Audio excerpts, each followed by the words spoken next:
tenemos, yo les decía, nunca me gusta hacer esperar a quienes nos acompañan para esta mesa. Yo les decía a la licenciada Laura Ceballos, que ya la vi que anda por ahí de inquieta como siempre, y que siempre me da mucho gusto platicar con ella y saludarla.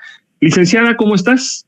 Querido maestro Francisco Paco Cruz, muy contenta, inquieta, estaba ahorita en el chat de Sin Censura, ahí en el WhatsApp haciendo unos comentarios a nuestro querido Manuel, que andaba escribiendo ahí unos detallitos. ¿Cómo estás?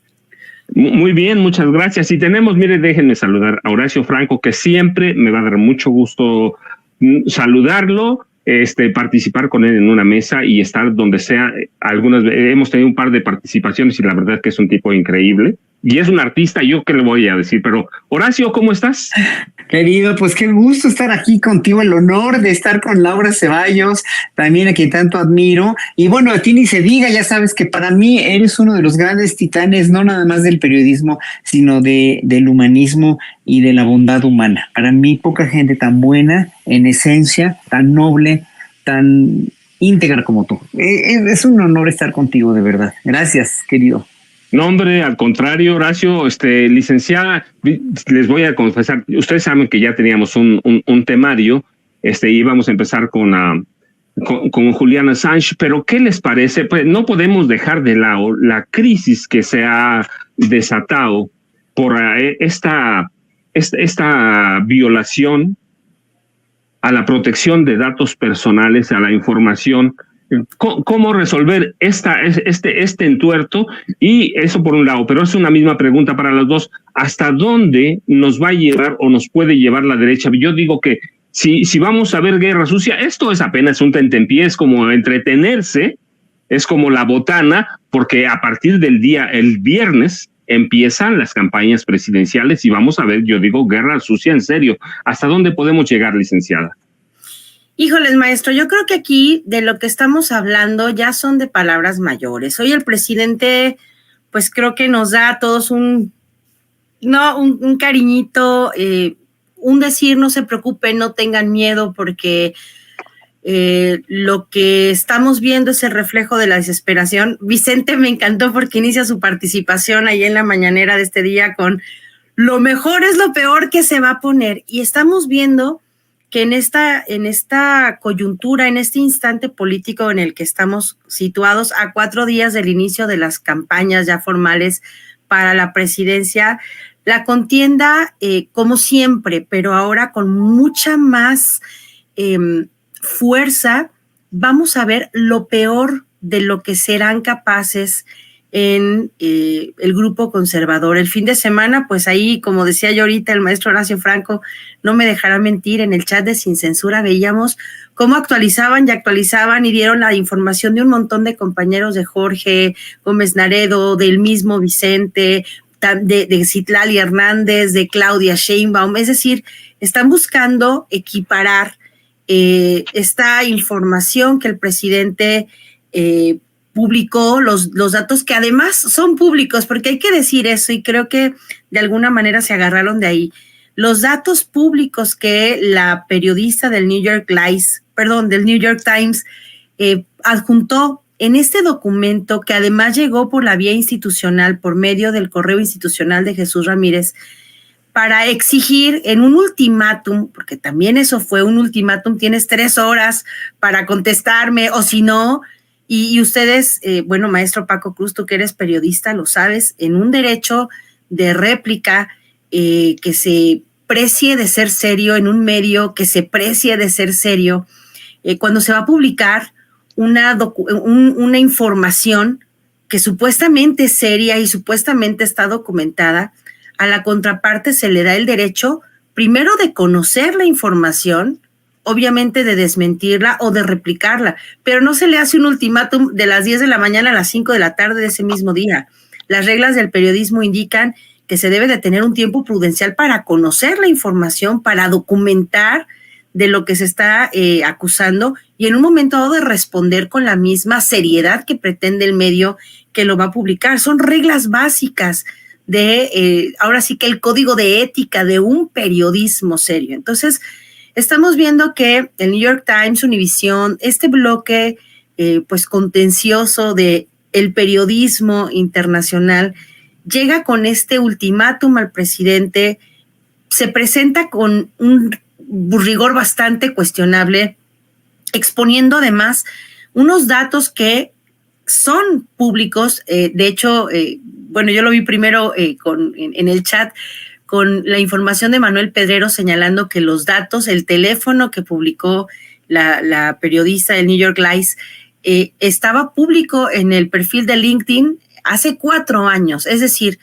cuando uno trabaja para una agencia de noticias o para un medio o para como uno lo quiera llamar, hay teléfonos de oficina que son públicos. Es en donde la gente, el común de la gente, se comunica para poder hablar con un periodista. Son los teléfonos institucionales. El drama ya no es por el número de teléfono, sino porque el presidente los descubrió. Es un poco como la imagen que tenemos de Freddy de Scooby-Doo, ¿no? Quitándole la máscara y viendo que debajo de esa máscara hay una careta, que en este caso pues es los medios conservadores con carita de inocentes, y que tienen como misión empezar esta campaña política en México, que además tiene, como estabas diciendo hace un momentito, la misma temporalidad para beneficio o para perjuicio de nosotros, el inicio de campañas también electorales en Estados Unidos. Entonces, sí, como decía nuestro querido Vicente, lo mejor es lo peor que se va a dejar venir la oposición. Lo triste es que se exponen, como ya lo hemos visto, no solo los números telefónicos, sino lo más asqueroso que tienen, que es este cinismo, esta rapacidad con la que son capaces de presentarse con carita de mustios, señalando que ellos son los buenos porque a ellos los atacó el presidente. Entonces, pues como pasa también y con Julian Assange y con la gente que ha sufrido de persecución por cuestión de ideas y de difusión de las noticias, pues estamos viendo que a la prensa, a los compañeros, se les premia según de qué lado de la noticia están.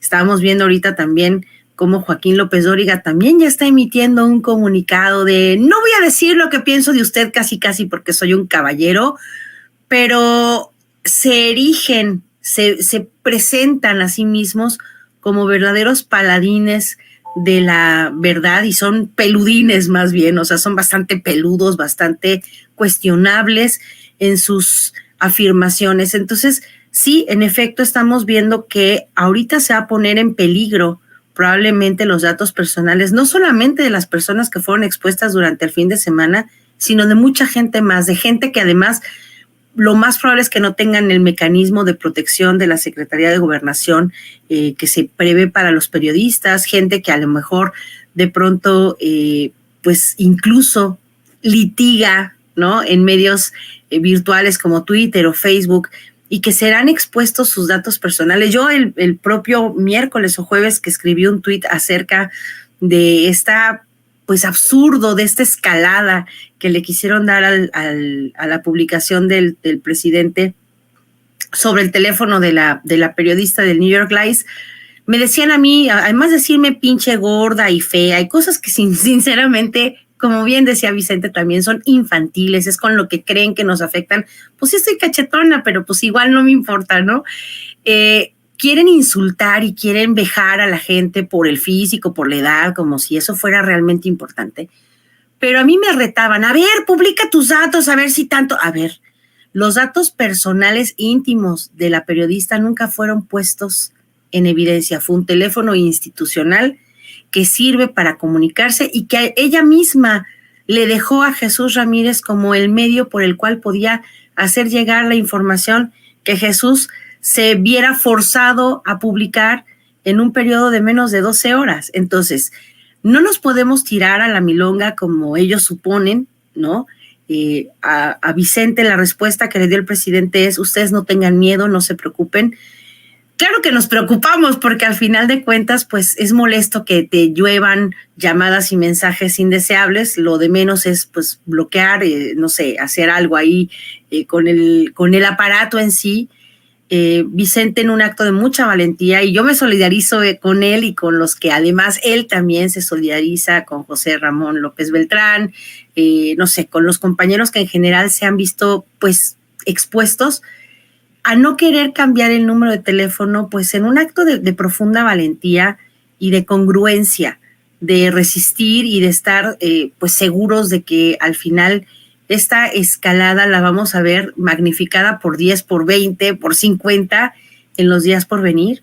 Y creo que sí tendremos que ser muy solidarios, muy cuidadosos, muy responsables de lo que a nosotros nos toque, pero pues suena feo, no es un remedio, pero creo que es lo que estamos empezando a visualizar como parte de los ataques de que les sirven a ellos, creen que les sirven a ellos para capitalizar, para inflar una campaña que además, y con esto creo que podríamos darnos cuenta, una campaña que nunca ha levantado, y como dijo don Teofilito, ni levantará. Los insultos que profieran, los ataques que provengan de sus filas, pues son ahora sí que inversamente proporcionales a su desesperación. Nos insultarán, nos perseguirán, nos vejarán, porque al final la gente tiene una convicción política hoy, una idea de hacia dónde quiere llevar a México, y no será de la mano del PRIAN. Entonces, sí, la desesperación es inversamente proporcional a saber que ya perdieron, incluso desde antes que empiece una campaña política tan fuerte como esta de 2024.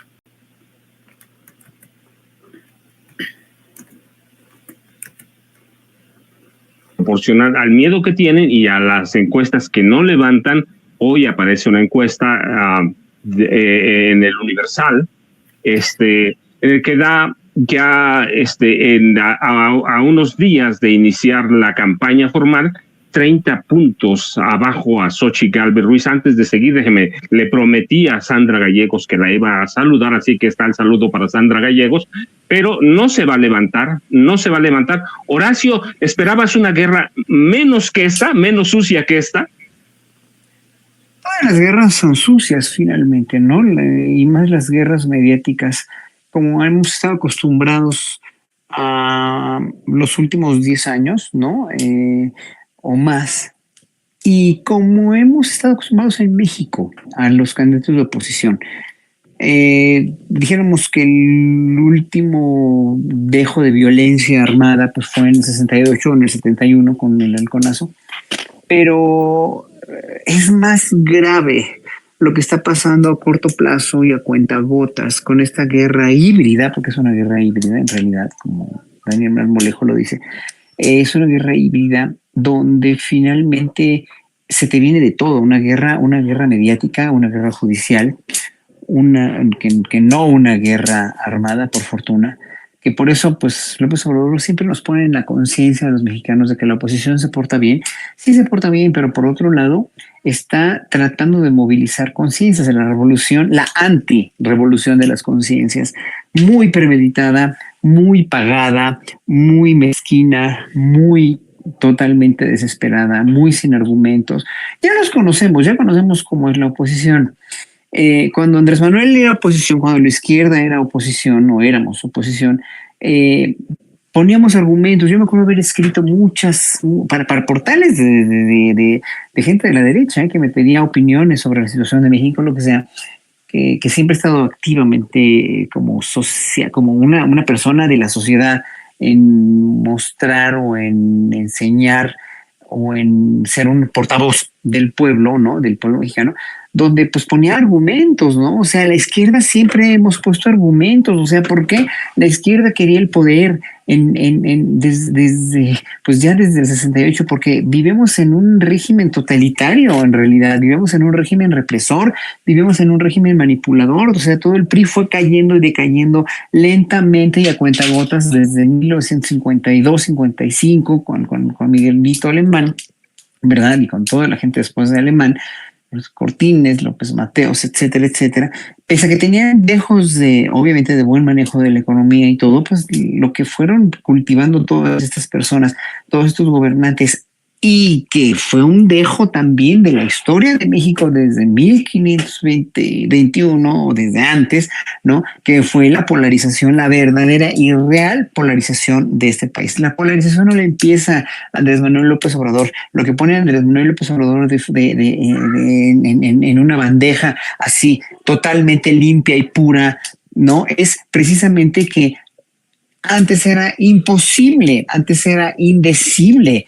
antes era políticamente incorrecto hablar de esa polarización, cuando siempre existió, cuando siempre fue una guerra de castas, una lucha de castas en México, tácita, porque además los indígenas y los mestizos sabían que iban a perder esa guerra, porque los criollos y los españoles tenían este poder, tenían el poder en toda la Nueva España y en la España ya en el México moderno también, no más que la independencia y la revolución vino un poquito a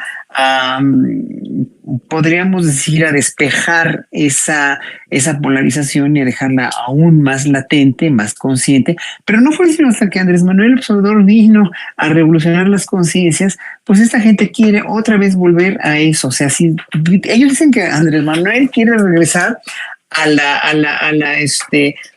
70s o los 60s, pues ellos quieren regresar a los 80s, que es peor, porque en los 60s o en los 50s y 60s no había estas diferencias tan grandes sociales como las que ocasionó el neoliberalismo en México. Entonces, Andrés Manuel lo que está haciendo es la revolución de las conciencias, y la oposición que no tiene argumentos, que no tiene de dónde asirse, porque no se puede asir a ningún bastión, porque no tiene ninguna propuesta concreta de disertación contra López Obrador. Entonces obviamente pues se basa en esto y en bots y en tweets y en tratar de comprar o tratar de convencer a la prensa extranjera y a los oligarcas extranjeros de que México va muy mal, pero pues los que no se chupan el dedo son dos, y eso es los que los tienen muy desesperados.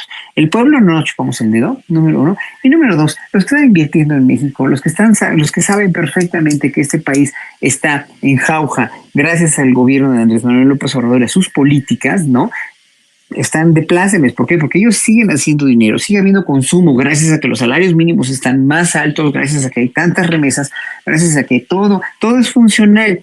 Estamos viviendo, sí, en el gobierno de López Obrador, yo lo nombraría en una situación económica todavía aún disfuncional, pero mucho más igualitaria y más funcional de lo que eran los sexenios pasados, donde había devaluaciones, donde había gasolinazos, donde había no producción de emancipación energética de este país, y hoy por hoy la vivimos, y a ellos en realidad no les afecta. ¿Qué es lo que les afecta? Les afecta en otro aspecto que ellos mismos no se atreverían nunca a reconocer, que es en el aspecto racista y clasista que tienen, porque económicamente hablando, que no me diga Larrea, que no me diga Slim, que no les ha ido muy bien, o BBVA o los bancos extranjeros, pues les ha ido mejor que nunca con este sexenio, les ha ido mejor que nunca, siguen siendo muy, muy ricos. Pero ¿qué es lo que pasa? Que a toda esta gente le aterra en un momento dado, le afecta en un momento dado tener que reconocer que este país es de todos y no es nada más de una cierta clase social.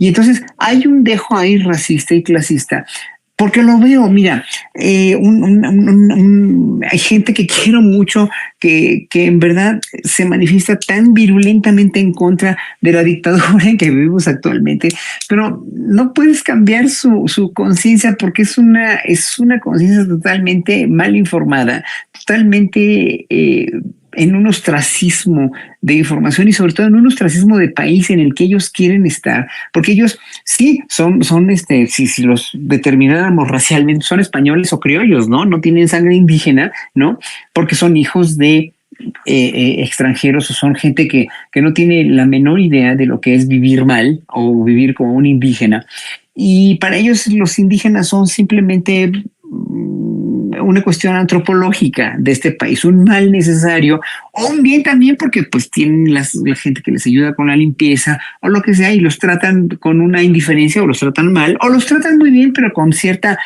compasión cristiana, ¿verdad? Pero pues nunca van a llegar a ser como ellos, pues, ¿no? Entonces, esa gente vive en esa burbuja de cristal que es otro país. Ellos están viviendo en Noruega, en Dinamarca o en Suecia, pero no se dan cuenta que en esos países que acabo de mencionar hay una o sea, es totalmente diferente en cómo está dividida aquí la sociedad de castas que vivimos en México, donde no hay precisamente esa segregación racial o esa segregación por color de piel que sí hay en este país y que lo demostró Hernán Gómez Borrero, por ejemplo, con las entrevistas que hizo en la Marcha Rosa, ¿no? O también Manuel Pedrero o cualquiera de los que hayan hecho entrevistas, sin embargo, etcétera, etcétera, Julio Astillero, demostraron eso. La gente de la clase social alta, la gente, vamos a nombrarlos los criollos en este país, siguen pensando que son criollos y no se dan cuenta que la mexicanidad ya no es o ya no va a partir de tu color de piel o tu origen racial o tu origen étnico, va sobre un país pujante, de vanguardia, con un gobierno como el que se ha merecido siempre que tenemos hoy por hoy con Andrés Manuel. Lo que pasa es que no se quieren dar cuenta porque el hecho de que se den cuenta los pondría muy en evidencia y los pondría todos sus principios de vida verdaderamente en un callejón sin salida, porque tendrían que reconocer que todos somos iguales, que todos tenemos los mismos derechos y que todos podemos progresar, sea cual fuera nuestro origen.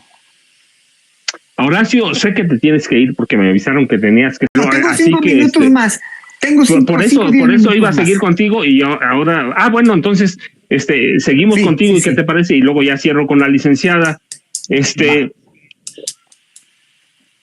Horacio, hoy Lili Téllez acaba de enviar una carta de invitación a Javier Milei para que venga a hablar al Senado de la República. ¿Qué representa o cómo debemos entender eso? Digo que ya se quita la máscara, Lili Téllez, ya se la había quitado cuando recibió en el Senado Vox, entonces, pero hoy lo están invitando formalmente como senadora de la República, a un presidente de horrendo, de extrema derecha. ¿Qué representa esto, Horacio? Mira, no debería representar nada si el Papa recibió a Milei después de haberlo insultado de esa manera tan terrible como lo hizo, tan totalmente sin escrúpulos y sin nada de moral de cómo insultó al Papa, porque puede ser no creyente como lo soy yo, pero la misma investidura presidencial o papal o de cualquier rey me merece, por lo menos que no esté de acuerdo con ellos o con cualquiera de los títulos nobiliarios, me merece cierta consideración, como me lo merece también en la que le tengo al señor de la basura o como la que le tengo a una prostituta o como la que Cristo le tenía a todos sus semejantes. En ese sentido, no necesita ser creyente o no para poder respetar al ser humano. A Milei se le tiene que tratar con el mismo respeto, con la misma consideración como se le consideraría a cualquier jefe de Estado. Todo depende qué le cuestiones, cómo lo invites. O sea, si vas a invitar a Milei albergado por la extrema derecha, como es esta señora Téllez, que no tiene vergüenza, pero no tiene ideología, y alguien que no tiene ideología siendo político no tiene vergüenza, creo yo. Entonces, como Lili Téllez no tiene vergüenza, pues obviamente fue ella quien le extendió la invitación y pues es muy el derecho de Milei y muy el derecho de Lili Téllez de venir. Ahora, ¿cómo lo van a acoger? ¿Cómo lo van a albergar? Pues obviamente a ver, Tú me dirás, o sea, si no, que sin censura, o en los programas de Julio Astillero, por ejemplo, o el mismo Sin embargo, Sin embargo, y también Ledesma con Rompimiento, han invitado a gente de la derecha a entrevista, han invitado se puede. Ojalá que algún día, mi querido Paco, hagamos una mesa aquí con gente de la derecha también, ¿no? Y tendremos argumentos, pero no se atreven a mezclar precisamente porque se quedan en una secta ellos, se quedan en una secta total y absolutamente cerrada e impermeable, donde no puede entrar nadie porque saben precisamente que no tienen la razón, saben que no tienen ninguna verdad en las manos. Nosotros somos la izquierda, la gente de izquierda siempre hemos sido mucho más libre o mucho más, no la de extrema izquierda, porque sabemos muy bien cómo se las gasta un extremismo tanto de derecha como de izquierda, pero la gente de izquierda, una gente de izquierda progresista, es una gente, es un individuo que finalmente está dispuesto a confrontar o a dirimir o a discutir o a argumentar con gente de la derecha con razones y con argumentos. Esa gente no tiene nada que ofrecer porque sabe que no está bien, sabe que no es funcional. Milei sabe perfectamente que Argentina está en una tremenda debacle, en un tremendo peligro económico, a menos que lleguen manos extranjeras a comprarlo, nada más. ¿Y qué se pierde? Pues la soberanía argentina, el potencial argentino de verdaderamente una distribución equitativa de la riqueza que hasta hoy no ha existido, ¿no? Ni con la izquierda tampoco, porque la izquierda tuvo muchos errores antes de que Milei subiera al poder, pero pues este está peor, obviamente. Entonces, por eso, mientras más conozco estos gobiernos de izquierda también, que son a veces disfuncionales o que no están completamente convencidos, más admiro el enclave en el que está ahorita México sumido, más bien no sumido, sino resurgiendo como el ave fénix de las cenizas, con un presidente como López Obrador, y que ojalá que Claudia Sheinbaum siga en la presidencia, que seguramente sí lo va a seguir. Nada más que necesitamos quitarnos todos esos peligros, pero que Milei venga a México, que exponga, que se queme él mismo y que diga que estamos jodidísimos. Pues hombre, están jodidísimos, que el peso es la moneda más apreciada en mucho tiempo en el mundo, y que que cada vez hay menos desempleo, y que los salarios mínimos están súper bien, y que la inversión extranjera directa está tremendamente alta, ¿no? Igual que en su país, dijéramos, ¿no? Entonces, no tiene nada de malo. Aquí puede venir quien quiera hacer lo que quiera, como vino Cedillo a hacer el ridículo, ¿no? Como puede venir, como vinieron el año pasado el Best Western aquí, esta asociación de derecha, con este pobre hombre Eduardo Verástegui, que pues finalmente, pues todo eso se quedó entre ellos, porque ellos no permean, no permiten. ¿Por qué? Porque saben que no tiene nada que discutir, no tiene nada que ofrecerle ni al México ni al mundo. Horacio, que además sabe cualquier cantidad de cosas, siempre me impresiona. ¿Qué te parece si escuchamos, licenciada, un cachitito de un audio, de un video de Ken Salazar? Un minutito que dure, o menos de un minuto, por favor. Tenemos por ahí el audio de Ken Salazar. Como lo dijo la Casa Blanca muy claramente, no existe una investigación relacionada al presidente López Obrador. Eso es la realidad. Como lo dijo la Casa Blanca, como lo digo yo como embajador de los Estados Unidos aquí en México, no existe una investigación relacionada al presidente López Obrador. Mirando lo que vamos de la seguridad, pues yo creo que no habíamos tenido tiempo donde trabajábamos tanto a la mano con el gobierno de México en todos los temas de seguridad. Miren, me parece que hasta esta mañana lo anunciaron que la canciller y el gobierno vamos a tener reunión en Washington este miércoles sobre el tema de migración, pero ahí enfocándonos por la primera vez Estados Unidos y México a la mano en Guatemala, porque sabemos que mucho de lo que vemos en el corredor de los migrantes y en ese tema se tiene que solucionar atendiendo las causas, y ahora tenemos una oportunidad de hacer eso en Guatemala. Pero en eso también viene algo de la seguridad, porque sabemos que el crimen organizado se ha ido así a otros lugares donde pueden hacer mucho más, y eso ha sido en el tráfico de personas. Entonces, esos temas los estamos levantando bien. Llevamos trabajo bueno. Yo como embajador tengo reunión muy frecuente, a veces 2 veces.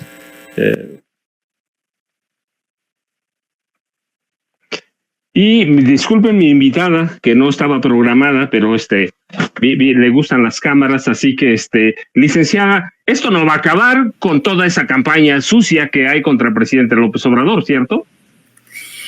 Mira, la invitada muy bonita, aquí tenía yo al güero, pero se fue de pronto.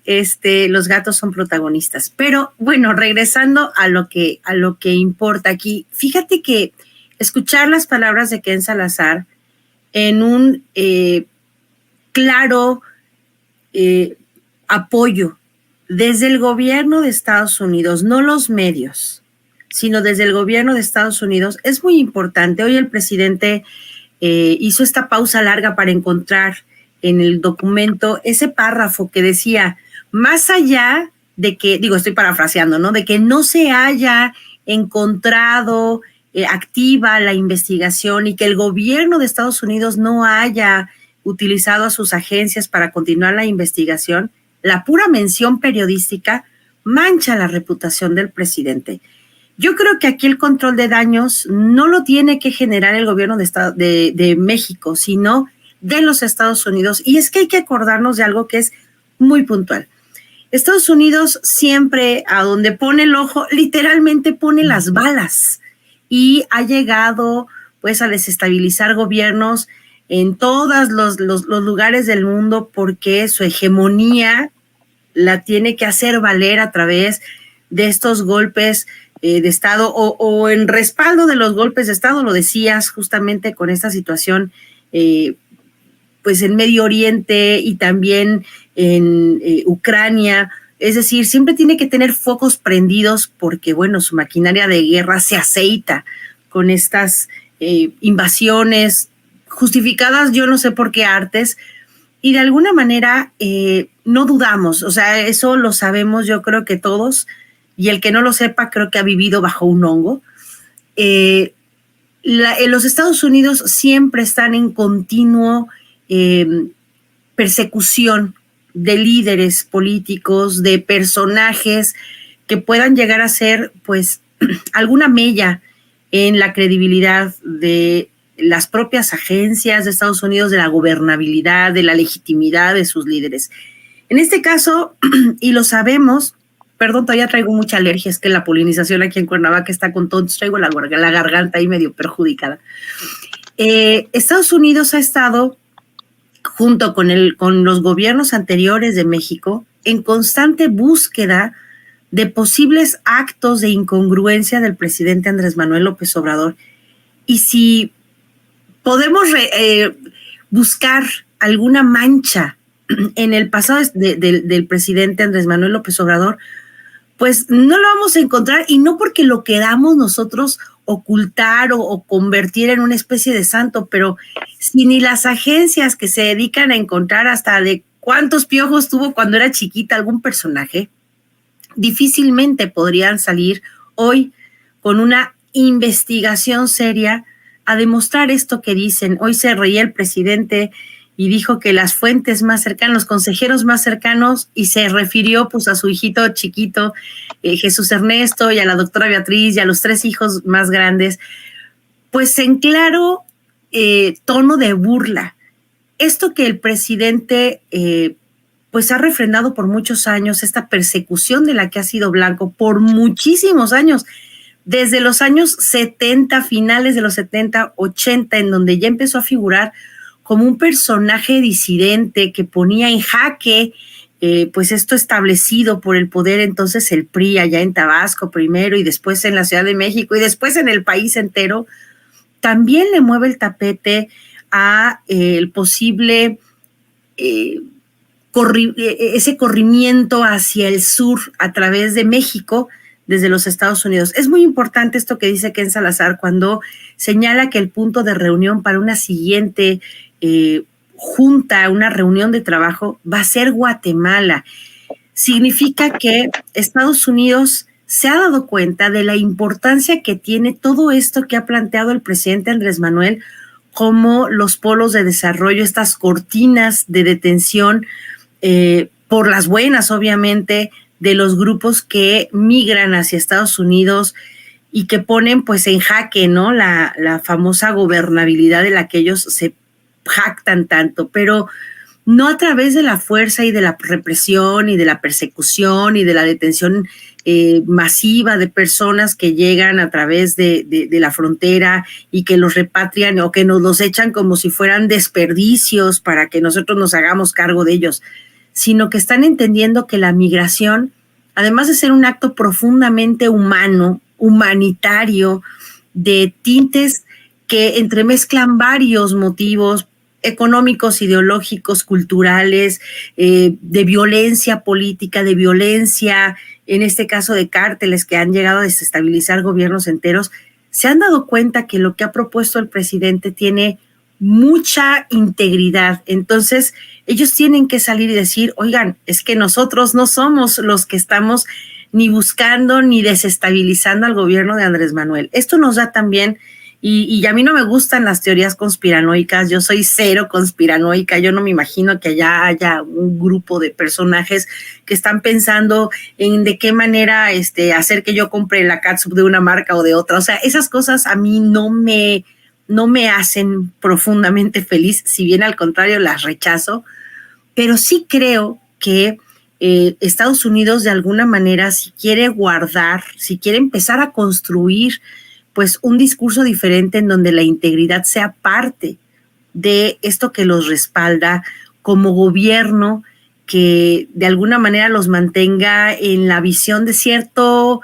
parámetro hegemónico, tiene que deslindarse de estas pseudo investigaciones instigadas a través de sus agencias gubernamentales e incluso paragubernamentales, cuando los periódicos se jactan de ir en representación del gobierno de Estados Unidos.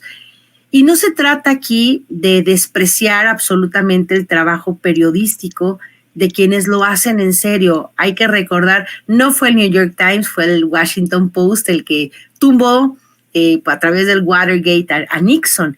Sí, las investigaciones periodísticas son muy importantes y han sido piedra de tropiezo para los malos políticos. Aquí en México tenemos, yo creo que una muestra muy clara de lo que es el buen periodismo, y sin querer menospreciar a nadie, pero por ejemplo podemos hablar de lo que Contralínea con nuestra queridísima Nancy Flores, admirada, han logrado para demostrar los nexos de complicidad entre los personajes que aún siguen vigentes, que es increíble que sigan vigentes a pesar de ser quienes son, y que han tenido lazos, nexos a través de redes profundísimas de corrupción. Tú mismo, maestro Paco, que en documentos convertidos en libros has demostrado cómo estas complicidades han sido herencias intergeneracionales en los gobiernos del PRI, del PAN.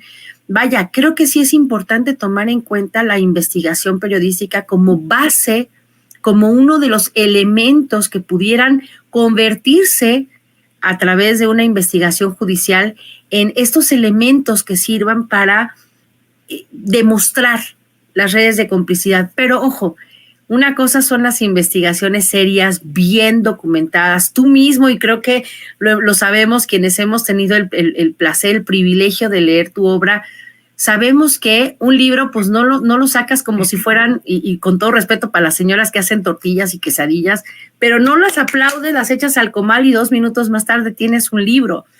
Estos libros, estas investigaciones de Nancy, estos trabajos de investigación periodística profunda pueden llevar meses, si no años. Entonces, el decir que Estados Unidos no ha patrocinado, no puede respaldar una investigación que dicen haber tenido desde 2006 es muy importante, porque eso nos demuestra que de alguna manera a Estados Unidos le ha convenido esta clase de filtraciones, de estos usos perversos de la investigación periodística. Julian Assange es una de estas muestras, como sirven para unos fines, pero cuando el mensajero se vuelve incómodo, lo pueden echar a la última cárcel del mundo y pueden deshacerse de él como si fuera un pedazo de papel en sí mismo. Entonces, es bien importante darle al periodismo serio un abrazo de solidaridad de los que somos consumidores de noticias, pero también se agradece que salga Ken Salazar en un discurso tan claro, deslindando a su gobierno de una persecución tan burda. Y esta persecución, pues obviamente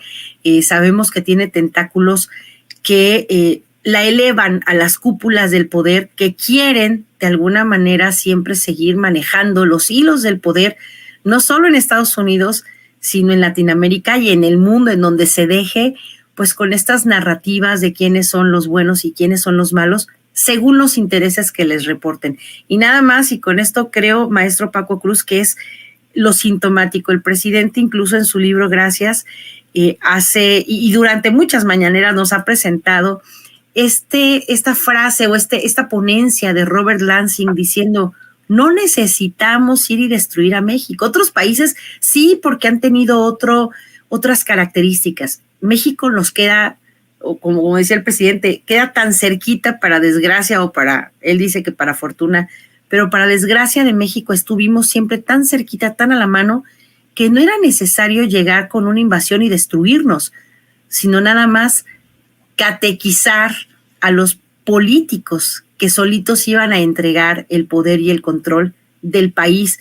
Les tomó menos de un siglo llegar a esta forma tan burda de arrebatarnos la soberanía, pero pues llegó Andrés Manuel y dijo: ¿qué creen, chatos? Aquí esto no se da, primo hermano, aquí la soberanía es lo más importante, defender el honor de la investidura presidencial, defenderse a sí mismo en tanto ser humano, y poner de manifiesta esta pues manita de puerco que quiso hacer la periodista del New York Lies a través de esta pseudo investigación.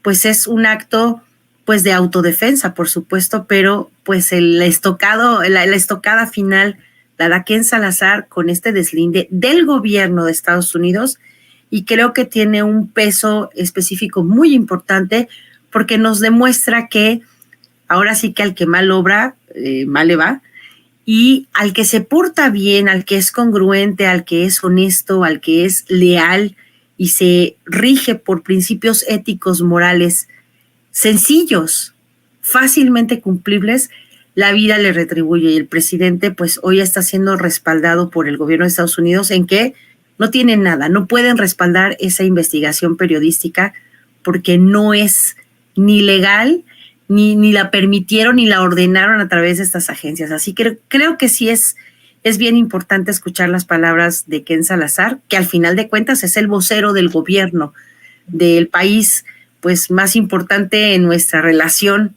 internacional, pero pues también con la importancia que tiene ser Estados Unidos en el concierto de las naciones, ¿no? Y miren, yo sé que podemos platicar con la licenciada Ceballos por horas enteras, pero sé también que ya llegó Jonathan Pérez para resentidos.